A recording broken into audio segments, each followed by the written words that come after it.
Imagine two people buying the exact same $1,200 couch. Same store, same model, same city. The first person pays $1,200 once. The second person pays $39 a month.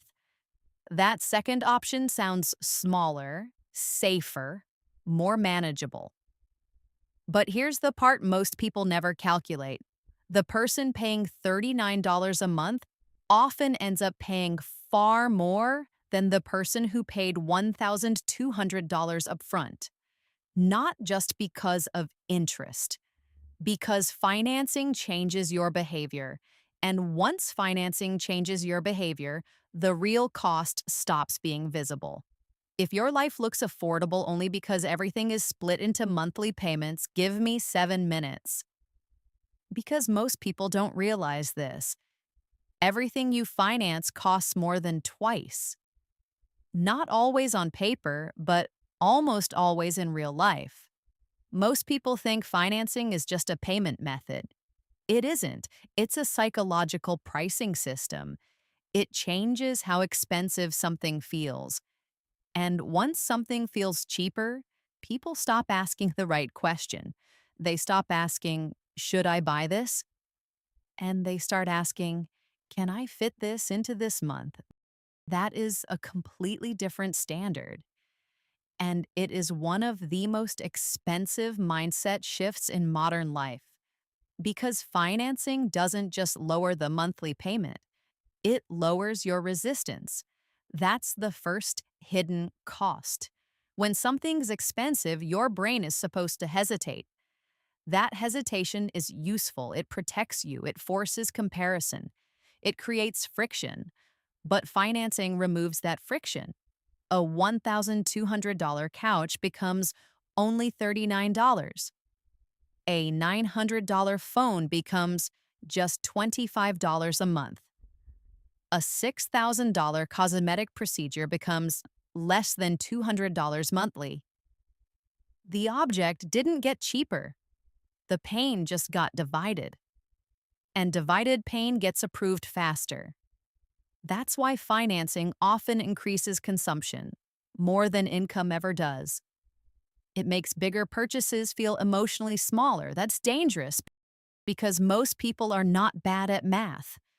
They're bad at feeling total cost when the total cost is hidden. And financing is designed to hide total cost. This is where the first trap begins. Financing teaches people to think in monthly survival instead of lifetime cost.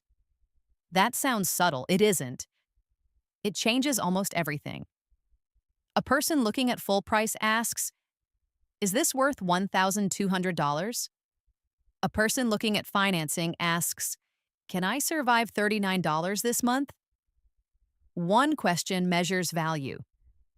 The other measures pain tolerance. That is a huge difference. And once you start making financial decisions based on pain tolerance, expensive mistakes become normal. This is why people with decent incomes still feel constantly tight. Not because they don't make enough, because too many parts of their life were approved in small pieces. The couch, the phone, the car, the mattress, the interest-free purchase, the buy now, pay later balance, the subscription that came with the financing. The upgraded version that felt small because it was only slightly more per month. That's how a normal-looking life becomes structurally expensive. Not through one dramatic mistake, through multiple small approvals that were never evaluated at full weight. That's the second hidden cost. Financing doesn't just change what you buy, it changes how many things you say yes to. And once you say yes to more things, your margin disappears. That matters more than people think, because the real cost of financing is not just what it adds, it's what it removes. It removes breathing room. It removes flexibility. It removes the ability to absorb a bad month without panic. And when your margin gets thin, you start paying for that too. A late fee, a rollover balance, a rushed decision, a weaker negotiating position, a job you stay in longer because your monthly obligations got too heavy. That's why financing is more dangerous than people realize. It doesn't just create debt, it creates dependency. And dependency is expensive. This is also why 0% financing is not automatically safe. A lot of people hear 0% APR and think the math is harmless. Sometimes it is, but often the structure is still doing damage. Because even if the financing is technically free, the purchase may not have happened without the financing. That means the financing still changed the decision. That's the part people miss. Zero interest does not mean zero behavioral cost. If financing made you buy earlier, buy bigger, or buy something you wouldn't have paid for upfront, it still cost you. Maybe not in interest, but in timing, in optionality, in lost cash flow, in reduced flexibility. That is a real cost. And this is where most people completely misunderstand affordability. Affordable is not the payment fits. Affordable is the full decision stays cheap over time because a lot of things fit this month. Very few things stay cheap for the next 24 months. That's the difference.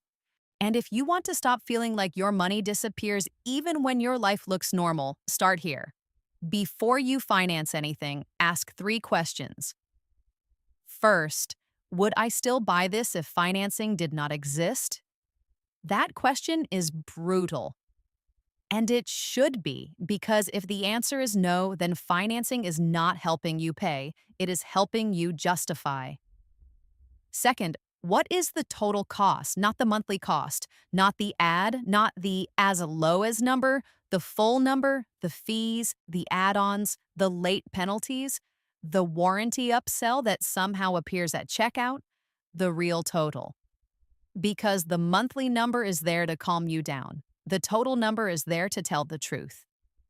And third, what does this payment replace in my future? This is the question almost nobody asks. That $39 is not just $39. It might be $39 less into savings, $39 less into investing, $39 less of breathing room, $39 less freedom to say no later. And when you stack enough of those small payments, you don't just lose money, you lose options. That's the part that actually hurts. Because financial strength is not built by how many things you can fit into a month. It's built by how much room you still have after the month is over. If this is already changing how you think about money, subscribe. Because on this channel, we don't just talk about how to earn more. We talk about how normal financial systems quietly train you to stay fragile. And financing is one of the biggest ones. Here's the rule smart people use instead. If you can't comfortably buy it twice, financing it should make you nervous. Not because you need to pay twice, because financing makes expensive things feel artificially easy. And that means your standards need to become stricter, not looser. This rule is not perfect, but it catches a lot of bad decisions fast. If you can't comfortably absorb the full price in your mind, the monthly version is probably distorting the decision. That alone will save most people thousands. And there's one more thing. Some financing doesn't just cost more. It trains you into a lifestyle that always needs financing. That is where people really get trapped. They stop seeing monthly payments as exceptions and start seeing them as normal life infrastructure. That's when the system wins. Because now every future purchase already has a payment slot waiting for it. A new phone gets a slot, furniture gets a slot, travel gets a slot, dental work gets a slot, a small emergency gets a slot. And once your life is built out of payment slots, you stop buying things. You start renting your own lifestyle from the future. That's the real danger.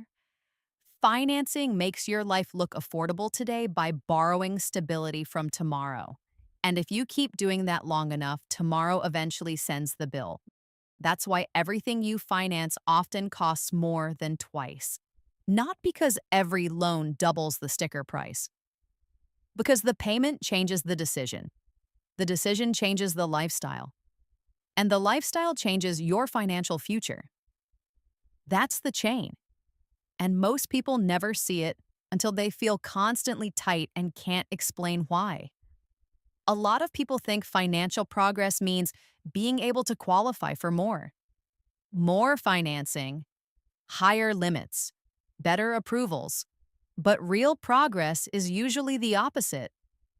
Real progress is needing less permission to buy your life. That's the shift. The person who can finance everything is not always stronger. Sometimes they're just more approved. The stronger person is often the one who needs fewer monthly commitments to live well. That person looks less impressive. But they sleep better, they panic less, they can survive ugly months, they can say no faster, and over time, that person usually gets richer. So before you say yes to the next only $39 a month, remember what the ad is really selling you. It's not a couch, it's not a phone, it's not convenience. It's permission to underestimate the real cost. And that permission is expensive